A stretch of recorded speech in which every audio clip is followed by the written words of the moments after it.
பாலும் தெளிதேனும் பாகும் பருப்பும் இவை நாளும் கலந்துனக்கு நான் தருவேன். கோலம் செய் துங்கக் கரிமுகத்து தூமணியே நீ எனக்கு சங்கத்தமிழ் மூன்றும் தா. முஷிவான மோதகஸ்த சாம்பரகர்ண விளம்பித சூத்ர வாமனரூப மகேஸ்வரபுத்திர விக்ன விநாயக பாதநமஸ்தே. ஜெய்கணேச பாகிமாம். ஸ்ரீ பகவதி யூடியூப் சேனல் நேயர்களுக்கு அஸ்ட்ராலஜர் டாக்டர் சுவாமி ஹரிஹர சர்மாவின் பணிவான நமஸ்காரங்கள். சக்தி ஜோதிட குழுவின் சார்பாக அடியேன் சக்தி சுவாமி ஆகிய நானும் ஐயா KS ஐயங்கார் அவர்களும் டாக்டர் ஹரிஹர சர்மா ஐயா அவர்களும் வந்திருக்கின்றோம். குரோதி வருஷம் கார்த்திகை மாத பலன்களை பற்றி பார்ப்பதற்காக. அனைவருக்கும் ஹரிஹர சர்மாவின் பணிவான நமஸ்காரங்கள். நாம் ஒவ்வொரு முறையும் பார்க்குறது அப்படின்றது மாத பலன்கள், வார பலன்கள், வருட பலன்கள், கிரக பயிற்சி பலன்கள், அதே போல் மெல்ல செல்லும் கிரகங்களுடைய பயிற்சி பலன்கள் பார்க்குறோம். அதே மாதிரி இப்போ இந்த மாதம் பார்க்க போகிறது கார்த்திகை மாதம். மாதங்களில் கார்த்திகை மாதம்ன்றது மிக உயர்ந்த மாதம் அப்படின்னு எல்லா இடத்துலையுமே சொல்லியிருக்கிறோம். ஜோதிஷ சாஸ்திரத்துலையும் சொல்லியிருக்கு. இது பொறுத்தளவுக்கு கடவுளுடைய மாதம்னு சொல்லலாமா அப்படின்னா கார்த்திகை மாதத்தை கடவுளுடைய மாதம்னு சொல்லலாம். சரி, என்னென்ன கடவுளுக்கு இந்த மாதங்கள் உயர்ந்த மாதங்கள் அப்படின்னு பார்த்தோம்னாக்க, எம்பெருமான் கார்த்திகை அப்படின்னாலே எம்பெருமான் முருகபெருமானுக்கு விசேஷமான நாட்கள். அந்த முருகபெருமானுக்கு விசேஷமான நாட்களான அங்காரக நாட்கள் செவ்வாய்க்கிழமை தோறும் முருக வழிபாடு பண்ணக்கூடிய வாய்ப்புகள். இதை தவிர வருடந்தோறும் சபரிமலையில் உள்ள பொண்ணு 18ஆம் படி ஐயப்ப சாமிக்கு 48 நாள் மண்டல விரதம் இருக்கக்கூடிய நாட்கள் தொடக்கம். கார்த்திகை 1ஆம் தேதி மாலையை போட்டு 48 நாள் விரதம் இருந்து மண்டல பூஜைகள். அந்த மண்டல பூஜை முடிஞ்சு தை மாதத்தில் மகர ஜோதியும் சங்கமிக்கக்கூடிய மாதம் அப்படின்றது. இதை தவிர இன்னொரு விசேஷமான நாள் அப்படின்றது நரசிம்மருக்கு உகந்த மாதம் அப்படின்றது கார்த்திகை மாதம். நரசிம்மர் அப்படின்னாலே உக்ரகமானவர்.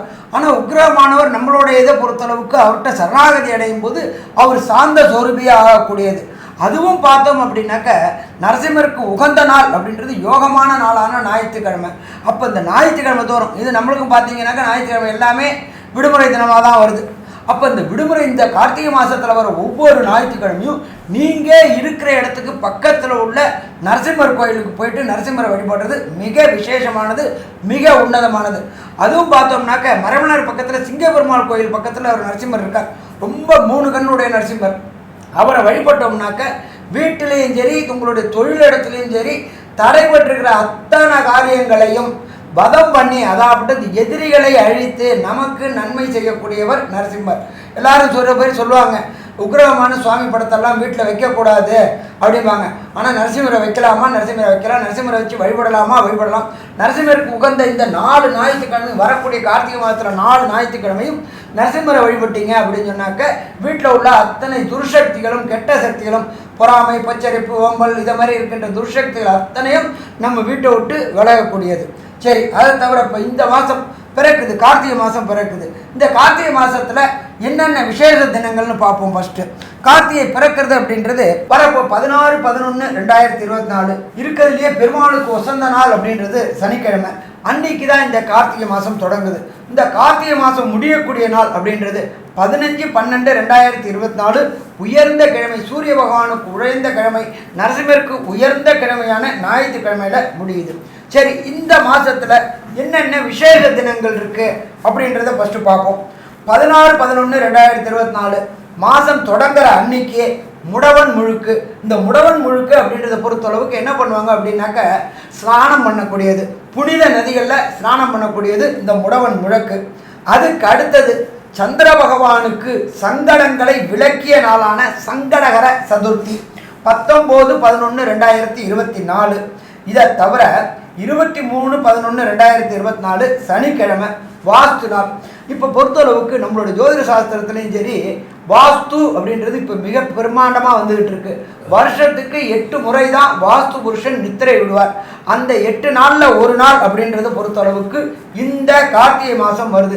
இந்த வாஸ்து நாளில் பார்க்கும்பொழுது அதில் அமாவாசை, பௌர்ணமி, அஷ்டமி, நவமி, ராகுகாலம், யமகண்டம் இது எதுவுமே பார்க்க வேண்டாம். அந்த வாஸ்து நேரமான அந்த 36 நிமிஷத்தில் வீடு கட்டுறதுக்கு உண்டான மனை பூஜை போட்டாச்சு அப்படின்னா எந்த விதமான தங்கு தடையும் பொருளாதாரத்தில், மெட்டீரியலில் எந்த விதமான பிரச்சனையும் வராத உகந்த நாள் வாஸ்து புருஷன் நித்திரை விடும் நாள். அந்த நாள் 23/11/2024 சனிக்கிழமை. அதுக்கு அடுத்தது பார்த்தோம் அப்படின்னாக்க நம்ம நாட்டில் பொறுத்தளவுக்கு, தமிழ்நாட்டை பொறுத்தளவுக்கு நகரத்தார்கள் அப்படின்றது கிட்டத்தட்ட காரைக்குடி இந்த பக்கத்தில் இருக்கிறவங்களுக்கு பிள்ளையார் நோன்பு இருக்கக்கூடிய நாள் அப்படின்றது. அவங்க பொறுத்தளவுக்கு அந்த பிள்ளையார்பட்டி கற்பக விநாயகர் பெரும்பாலும் குலதெய்வமாக இருக்கும், பாக்கி 94 வகையாகவும் இருக்கும். ஆனாலும் அந்த பிள்ளையார் நோன்பு இருக்கக்கூடிய காலகட்டங்கள் 6/12/2024 வெள்ளிக்கிழமை. அதுக்கு அடுத்தது 12/12/2024 பரணி தீபம். அதுக்கு அடுத்தது 13/12/24 அண்ணாமலையார் கார்த்திகை மாதம் அண்ணாமலையாருக்கு உண்டான கார்த்திகை தீபம். வரக்கூடிய 14/12/2024 சனிக்கிழமை தத்தாத்திரேய ஜெயந்தி. அன்னைக்கு தான் பௌர்ணமி, கார்த்திகை பௌர்ணமி ரொம்ப விசேஷமான பௌர்ணமி. சரி, இதை தவிர அன்றைக்கு அதாவது மாதம் பிறக்கக்கூடிய 16/11/2024 கிரக நிலையை பார்ப்போம். ரிஷபத்தில் குரு பகவான் வக்ரகதியில் இருக்கிறாரு. அதுக்கு அடுத்தது பார்த்தோம் அப்படின்னா கர்க்கடகத்தில் செவ்வாய் பகவான் நீச்சமடைஞ்ச நிலையில் இருக்கிறாரு. அதுக்கு அடுத்தது 6ஆம் இடமான கன்னியில் கேது பகவான் இருக்காரு.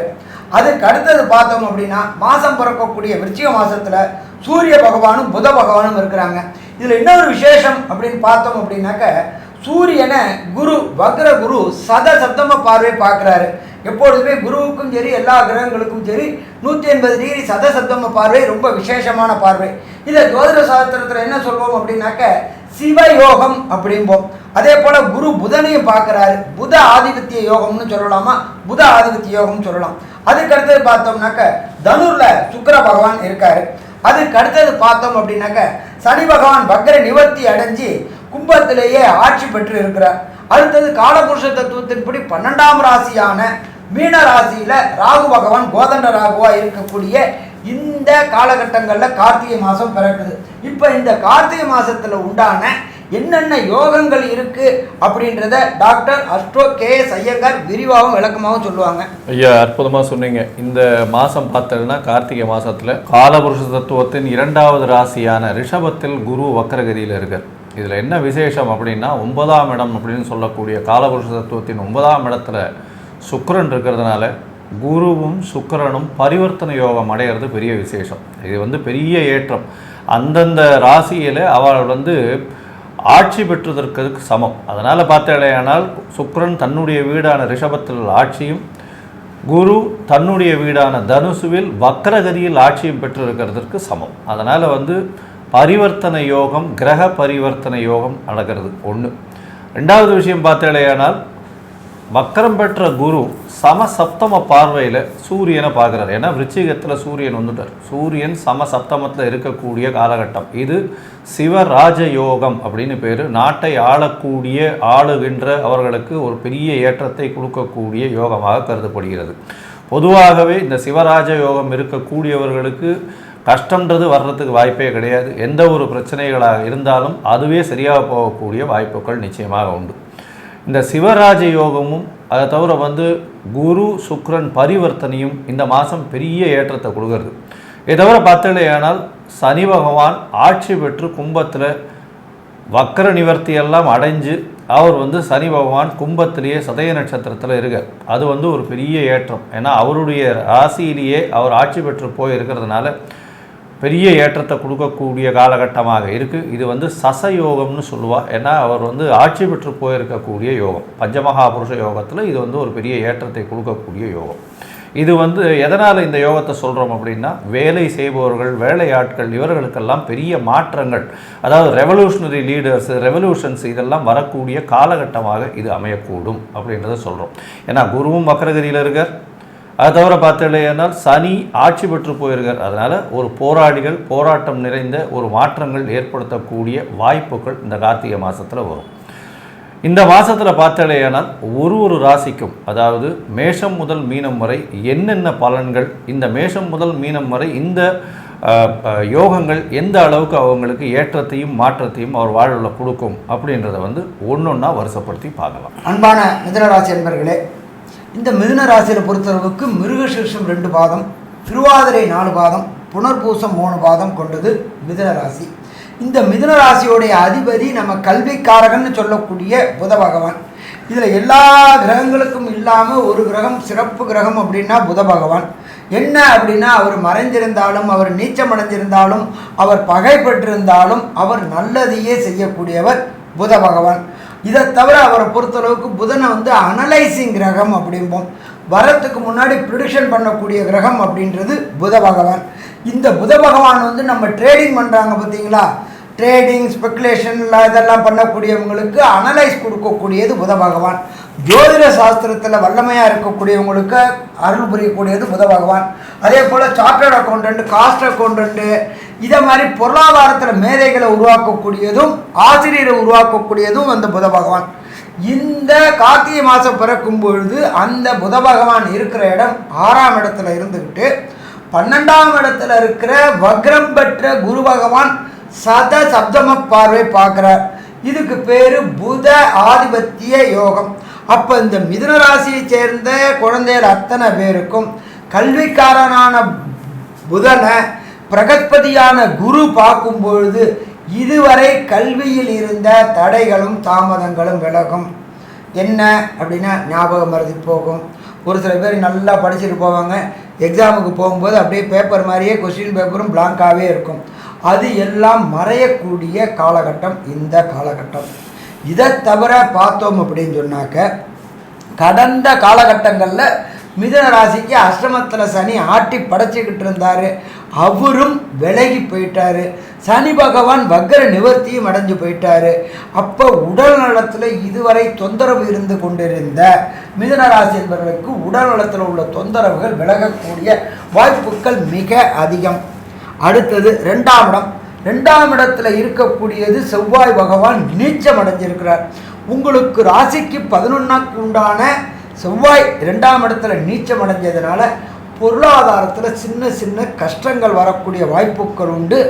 ஆனாலும் அதை சமாளிக்கக்கூடிய வாய்ப்புகளையும் இந்த கார்த்திகை மாதத்தில் கொடுப்பார். நீண்ட நாட்களாக திருமணம் தடையும் தாமதமும் ஏற்பட்டுக்கின்ற மிதுன ராசி என்பவர்களுக்கு இந்த கார்த்திகை மாதத்தில் கண்டிப்பாக நிச்சயதார்த்தம் ஆகக்கூடிய வாய்ப்புகள் உண்டு. 31/12/2025க்குள்ளார திருமணம் நடக்கக்கூடிய வாய்ப்புகளும் உண்டு. குரு நல்ல நிலையில் இருக்கார், பயப்பட வேண்டாம். 12ல் இருந்தாலும் வக்ரம் அடைந்தாலும் அவர் 11/5/2025 ராசிக்கு வராரு. கண்டிப்பாக மேன்மையான நிலை அடையக்கூடிய வாய்ப்புகள் உண்டா, மேன்மையான நிலை அடையக்கூடிய வாய்ப்புகள் உண்டு. இதை தவிர ராசிக்கு 9ஆம் இடத்துல ஆட்சி பெற்ற சனி பகவான், அவர் கடந்த மாதம் 4/11 தான் வக்ர நிவர்த்தி அடைஞ்சார், பலம் பெறுறாரு. சனி பகவான் பலம் பெறும்போது நம்ம அதை என்ன ஜோதிட சாஸ்திரத்தில் சொல்கிறது, தசயோகம் அப்படின்னு பேர். இந்த தசயோகம் அப்படின்றத பொறுத்தளவுக்கு நீண்ட நாட்களாக உத்தியோகம் கிடைக்காத நண்பர்களுக்கு உத்தியோகம் கிடைக்கும். கான்ட்ராக்டில் இருந்துக்கிட்டு இருக்கிறவங்களுக்கு கான்ட்ராக்ட்லேருந்து கன்ஃபார்ம் ஆகக்கூடிய வாய்ப்புகள் உண்டு. அதே போல் உடல் உழைப்பு அதிகமாக செய்யணும். இதில் இன்னொரு விசேஷம்னாக்க, நீச்சமடைஞ்ச செவ்வாய் பகவான் தன்னுடைய விசேஷ பார்வையில் பார்க்குறாரு. அதனால் கொஞ்சம் சிக்கல்கள் வரக்கூடிய வாய்ப்புகள் உண்டு. அதே போல் வெளியூர், வெளிமாநிலம், வெளிநாடு போகக்கூடிய வாய்ப்புகளையும் 10ஆம் இடத்துல இருக்கக்கூடிய கோதண்ட ராகு கொடுப்பார். படிக்கக்கூடிய குழந்தைகளுக்கு இந்த ஐஐடி, ஜேஇஇ, நீட்டு, ஐபிஎஸ், ஐஎஃப்எஸ், பிஹெச்டி படிக்கக்கூடிய குழந்தைகளுக்கு விரும்பிய துறையை தேர்ந்தெடுக்கக்கூடிய வாய்ப்புகளை கல்விக்காரனான புத பகவான் கொடுப்பாரா? கண்டிப்பாக கொடுப்பார். ஸோ மொத்தத்தில் பார்த்தோம்னாக்க கார்த்திகை மாதம் அப்படின்றது ஆனந்தமான மாதம்னு சொல்லலாமா, ஆனந்த மாதம்னு சொல்லலாம். சரி, இதை தவிர குருவும் சூரியனும் பார்க்கக்கூடியது சிவராஜ யோகம்னு பேர். இப்போ இந்த சிவராஜ யோகம் மிதுன ராசி என்பவர்களுக்கு என்னென்ன செய்வார் அப்படின்றத நம்மளுடைய டாக்டர் அஸ்ட்ரோ கே ஐயங்கார் அவங்க விரிவாகவும் விளக்கமாகவும் சொல்லுவாங்க. ஐயா, அற்புதமாக சொன்னீங்க. அதாவது முதல்ல சொல்ல வேண்டியது, இந்த மிதுன ராசிக்காரர்களுக்கு அஷ்டம சனியெல்லாம் முடிஞ்சு வக்கரகதியில் சனி பகவான் இருந்து அதுவும் முடிஞ்சு இப்போ தான் அவர்களுக்கு மாற்றங்கள் கொஞ்சம் கொஞ்சமாக ஏற்றங்கள் தெரிய ஆரம்பிச்சிருக்கும். கிட்டத்தட்ட பார்த்தோன்னா ஒரு 4-5 வருஷமாகவே அவளுக்கு ரொம்ப பெரிய பிரச்சனைகள், உடல் நலத்தில் பிரச்சனை, பணவரவுக்கு பிரச்சனை, எடுத்த காரியங்களில் தடை, இது எல்லாமே இருந்திருக்கும். ஆனால் இப்போ பார்த்த இல்லையானால் உங்களுக்கு நல்ல ஒரு ஏற்றமான காலம். ராசிக்கு 9ஆம் இடத்துல ஆட்சி பெற்ற சனி 9ஆம் இடத்துல இருக்கிறதுனால பண வரவிற்கு பஞ்சம் இருக்காது. திடீர் யோகங்கள் வரக்கூடிய பாக்கியஸ்தானத்தில் பாக்கியஸ்தான அதிபதியே ஆட்சி பெற்று போயிருக்கிறது பெரிய ஏற்றத்தை கொடுக்கும். இந்த மாதம் பார்த்த இல்லையானால் உங்களுடைய ராசிக்கு சமசப்தமாதிபதினு சொல்லக்கூடிய குருவும் சுக்கிரனும் பரிவர்த்தனை யோகம், 12ஆம் அதிபதியும் பரிவர்த்தனை யோகம் பெறுறது பெரிய விசேஷம். குரு வக்ரகதியில் இருந்தாலும் சமசப்தம அதிபதின்றதுனாலும் 12ஆம் இடத்துல சுக்கிரன் ஆட்சி விட்டு இருக்கிறதுனாலையும் கணவன் மனைவிக்குள்ள நல்ல ஒரு அந்யோன்யம் இருக்கக்கூடிய காலகட்டமாக அமைய போகிறது. ராகு பகவான் கோதண்ட ராகு அப்படின்னு ஐயா ஏற்கனவே சொன்னார். ராகு பகவானுக்கு வீடு கொடுத்தவரும் வக்கரகதியில் இருக்கிறது பெரிய விசேஷம். இதனால் பார்த்தேனால் தொழிலில் திடீர் ஏற்றம் கிடைக்கும். நீங்கள் நினச்சி கூட பார்த்துருக்க மாட்டீங்க. உங்களுடைய வால்யூம் பிஸ்னஸ் ரொம்ப அதிகமாக போகக்கூடிய வாய்ப்புகள் உண்டு. ஏற்றங்கள் திடீரென்று இருக்கும். ரொம்ப நாள் கழித்து இவ்வளோ பெரிய மாற்றங்கள் வருதுன்னு உங்களுக்கே பூரிப்பாக இருக்கக்கூடிய காலகட்டமாக இருக்கும். இந்த காலகட்டத்தில் பார்த்தீங்கன்னா 6-11 அதிபதியான செவ்வாய் உங்களுடைய ராசிக்கு 2ஆம் இடத்துல நீச்சம் பெறுறோம். அதனால் என்ன அப்படின்னா 11ஆம் அதிபதி 2ஆம் இடத்துல நீச்சம் பெறுறதுனால லாபங்கள் அனைத்தும் குடும்பத்துக்கு செலவாக போகக்கூடிய வாய்ப்புகள் அதிகம். ஏன்னா இவ்வளோ நாளாக நிறைய கடன் வாங்கியிருப்பீங்க, டெப்ட் அதிகமாக இருந்திருக்கக்கூடிய காலகட்டமாக இருக்கும். அதனால் பணவரவு பற்றாக்குறையில் இருந்திருக்கும். இப்போ பார்த்தீங்கன்னா பணவரவிற்கு பஞ்சம் இருக்காது. உடல் நலத்தில் நல்ல ஒரு ஏற்றம் இருக்கக்கூடிய காலகட்டமாக இருக்கும். போட்டித் தேர்வில் பார்த்தீங்களேனால் 6ஆம் இடத்துல உங்களுடைய ராசிநாதனே இருக்கார். உங்களுடைய ராசிக்கு 3ஆம் அதிபதியும் 6ஆம் இடத்துல இருக்கிறது பெரிய விசேஷம். 3ஆம் அதிபதி 6ஆம் இடத்துல இருக்கிறது மூலியமாக நல்ல ஒரு ஏற்றம் கிடைக்கும். போட்டியில் வெற்றி கிடைக்கக்கூடிய காலகட்டமாக இருக்கும். உங்களுடைய ராசிக்கு தாயின் உடல்நிலையில் சற்று பின்னடைவு இருக்கும். தந்தையின் உடல்நிலையில் நல்ல ஒரு ஏற்றம் இருக்கும். தந்தையின் உடல்நிலையில் பார்த்தால அதாவது மெடிக்கேஷன் ஏதாவது போயின்னு இருந்தது அப்படின்னா அவர்களுக்கு ஹாஸ்பிட்டலைசேஷன்லேருந்து அவங்க வெளியில் வரக்கூடிய வாய்ப்புகள் மிகவும் அதிகமாக இருக்கும். இந்த மாதம் பார்த்தாலேயானால் உங்களுடைய ராசிக்கு 6ஆம் இடத்துல சூரியனும் புதனும் இருக்கிறத குரு வக்ரகதியில் பார்க்கறது பெரிய விசேஷம். இதன் மூலியமாக குருவின் பார்வையில் சூரியனும் புதனும் இருக்கிறதன் மூலியமாக கவர்மெண்ட் இது வழியாக உங்களுக்கு அதாவது கவர்மெண்ட் ஆஃபீஸில் உங்களுக்கு வேலை கிடைக்கக்கூடிய வாய்ப்போ, கவர்மெண்ட் கான்ட்ராக்ட்ஸ் ஏதாவது கிடைக்கக்கூடிய வாய்ப்போ, கவர்மெண்ட் மூலியமாக சாதகமான பலன்கள் வரக்கூடிய வாய்ப்புகள் நிச்சயமாக உண்டு. உங்களுடைய ராசிக்கு பார்த்தாலேயானால் சுக்கிரன் 3/12/2024 அன்னைக்கு 8ஆம் இடத்துக்கு போகிறார். 12ஆம் அதிபதி 8ஆம் இடத்துல போகிறார். அதன் மூலியமாக உங்களுடைய ராசிக்கு 2ஆம் இடத்துல இருக்கக்கூடிய செவ்வாயை பார்க்கறதுனால நல்ல ஒரு ஏற்றம். அதனால் குடும்பத்தில் சுப செலவுகள் வரும். பணவரவுக்கு பஞ்சம் இருக்காது. இவ்வளவு நாளாக கஷ்டப்பட்டது எல்லாமே தீர்ந்து போகக்கூடிய காலகட்டமாக இருக்கும். முயற்சிகள் எல்லாமே வெற்றி பெறும். 6ஆம் இடம் 3ஆம் அதிபதி 6ஆம் இடத்துல இருக்கிறது பெரிய விசேஷம். இந்த காலகட்டத்தில் சில நாட்கள் உங்களுடைய முயற்சிகளை தள்ளி போடுறது நல்லது. அந்த சில நாட்கள்ன்றது சந்திராஷ்டம நாட்கள். அது என்னென்ன நாட்கள்னு ஐயா கிட்ட கேட்கலாம். அதை தவிர இந்த மாதத்தில் லக்ஷ்மி நரசிம்மர் வழிபாடோ முருகன் வழிபாடோ நல்ல ஏற்றத்தையும் மாற்றத்தையும் நிச்சயமாக கொடுக்கும். அதுவும் துளசி அப்படின்னு சொல்லக்கூடிய துளசிக்கு பெரிய ஏற்றம் இந்த மாதம். அதனால் துளசி வாழை வாங்கி போடுறதன் மூலியமாக பெரிய ஏற்றமும் மாற்றமும் உங்களுடைய வாழ்வில் வரக்கூடிய வாய்ப்புகள் உண்டு. இப்போது சந்திராஷ்டமம் இன்னைக்கு எந்த காலகட்டத்தில் எந்த கடவுளை கும்பிட்டா உங்களுக்கு நல்ல ஒரு ஏற்றம் கிடைக்கும் அப்படின்றத பற்றி ஐயா கிட்ட கேட்போம். ரொம்ப அற்புதமாக சொன்னீங்க ஐயா. அதாவது மிதுன ராசிக்காரர்களுக்கு சந்திராஷ்டம தினங்கள் அப்படின்னு சொல்லக்கூடியது கார்த்திகை மாதம் 19, 20, 21, 22 ஆகிய நாட்கள் சந்திராஷ்டமம். அதற்குண்டான ஆங்கில தேதி அப்படின்னு பார்க்குற போது 4/12/2024 புதன்கிழமை இரவு 11:17 முதல் 5ஆம் தேதி 6ஆம் தேதி 7ஆம் தேதி 7/12/2024 சனிக்கிழமை அதிகாலை 4:45 வரைக்கும் உங்களுக்கு சந்திராஷ்டம தினங்கள். இந்த நாட்களில் அவசியமாக செய்யக்கூடாத காரியங்கள் அப்படின்னு சொன்னால் புதிய முயற்சிகள் புதிதாக தொடங்குறது எதுவுமே செய்ய வேண்டாம். அதே போல் பிரயாணங்கள் எதுவும் செய்ய வேண்டாம். இந்த பிரயாணங்களை தவிர்க்க முடியாத சூழ்நிலைகள் இருந்தால் அதற்குண்டான பரிகாரங்களை செய்துட்டு போகலாம் அப்படின்னு சொல்கிறோம். ஆனால் தவிர்க்கிறது தான் மிக மிக நல்லது. தவிர்க்க முடியாத பட்சத்தில் அந்த மாதிரி பண்ணிக்கலாம். ஆனால் புதிய முயற்சிகள் கண்டிப்பாக எந்த பரிகாரத்தை செய்துட்டும் செய்யக்கூடாது. அதனால் புதிய முயற்சிகள் அவசியம் தவிர்க்க வேண்டியது. இந்த மாதத்தில் உங்களுடைய ராசிக்கு ராசியாதிபதி 6ஆம் இடத்துல இருக்கிறது சிறப்பு தான். இருந்தாலும் அவர் 6ஆம் இடத்திலே இருந்து சூரியனோடு சேர்ந்து இருக்கிறதுனால பெருமாளை நரசிம்மரை வழிபடலாம், பெருமாளை வழிபடலாம். இதெல்லாம் இந்த மாதத்துக்கே ஞாயிற்றுக்கிழமை தோறுமே நரசிம்மரை வழிபடுறது நல்லதுன்னு ஏற்கனவே ஐயா சொல்லியிருந்தாங்க. அதனால் நரசிம்மரை வழிபடுங்க. சனிக்கிழமைகளை பெருமாளில் வழிபடுங்க. இதனால் உங்களுக்கு இந்த மாதத்தில் இருக்கிற சிரமங்கள்லாம் நீங்கி நன்மையாக மாறக்கூடிய வாய்ப்புகள் உண்டு. மேலும் உள்ள விவரங்களை நம்முடைய கே.எஸ். ஐயங்கார் அவங்க சொல்லுவாங்க. ஐயா, அற்புதமாக சொன்னீங்க. மிதுன ராசிக்காரர்களுக்கு ஏற்றமான காலமாக இந்த குரோதி வருஷம் கார்த்திகை மாதம் அமையிறது. பணவரவிற்கு பஞ்சம் இருக்காது. தொழிலில் பெரிய ஏற்றம், புதிய வேலை கிடைக்கக்கூடிய வாய்ப்புகள் உண்டு. அரசாங்கம் சார்ந்த வேலைகளோ அரசாங்கத்தின் மூலியமாக வரக்கூடிய கான்ட்ராக்டுகளோ வரக்கூடிய வாய்ப்புகள் உண்டு. படிக்கக்கூடிய மாணவர்கள் சற்று ஒரு தடவைக்கு 4 தரம் படிக்கிறது நல்லது. ஏன்னா மறதி வரக்கூடிய வாய்ப்பு 4ஆம் இடத்துல கேது பகவான் இருக்கிறதுனால. ராசிக்கு சமசப்தமத்தில் வக்கரகதியில் அதாவது குரு பகவான் பரிவர்த்தனையில் இருக்கிறது பெரிய விசேஷம். 7-12 பரிவர்த்தனை யோகத்தினால திருமண பாக்கியம் ஏற்படக்கூடிய வாய்ப்புகள் மிகவும் அதிகம். 11ஆம் அதிபதி 2ஆம் இடத்துல நீச்சப்பட்டு இருந்தாலும் குடும்பத்திற்காக வரக்கூடிய லாபங்கள் செலவுகள் அதிகமாக இருக்கக்கூடிய காலகட்டம். தொழிலில் பெரிய ஏற்றம் இருக்கும். தந்தையின் மூலியமாக நல்ல ஒரு ஏற்றம் கிடைக்கும். தந்தையின் சொத்துக்கள் வரக்கூடிய வாய்ப்புகள் உண்டு. வெளிநாடு போய் படிக்கணும்னு பார்க்கக்கூடிய மாணவர்களுக்கு கண்டிப்பாக வெளிநாடு போகக்கூடிய பாக்கியம் உண்டு. வெளிநாடு, வெளியூர், வெளிமாநிலத்திலிருந்து உங்களுக்கு இன்வெஸ்ட்மெண்ட் வரக்கூடிய வாய்ப்புகள் உண்டு. புதிய தொழில் அமையக்கூடிய வாய்ப்புகள் உண்டு. இந்த மிதுன ராசிக்காரர்கள், அதுவும் கவிஞர்கள், கட்டுரை எழுதுகிறவங்க, இந்த தவிர இந்த லைப்ரரியன், அது தவிர இந்த ஆர்ட் டைரக்டர்ஸ், தவிர பார்த்தீங்கன்னா இந்த எலக்ட்ரானிக் கம்யூனிகேஷன் இன்ஜினியர்ஸ், இவங்களுக்கெல்லாம் ஒரு பெரிய ஏற்றமும் மாற்றத்தோடு இந்த காலகட்டம் அமையும் அப்படின்னு சக்தி ஜோதிட குழு சொல்லுது. நன்றி, நமஸ்காரம்.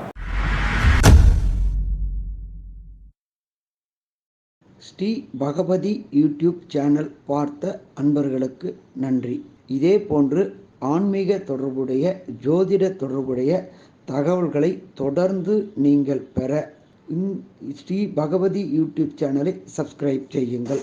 மற்றும் அருகில் உள்ள பெல் ஐக்கானை அதை அழுத்தினீர்கள் என்றால் தொடர்ந்து என்னுடைய சேனலை பார்க்க முடியும். நன்றி, நமஸ்காரம்.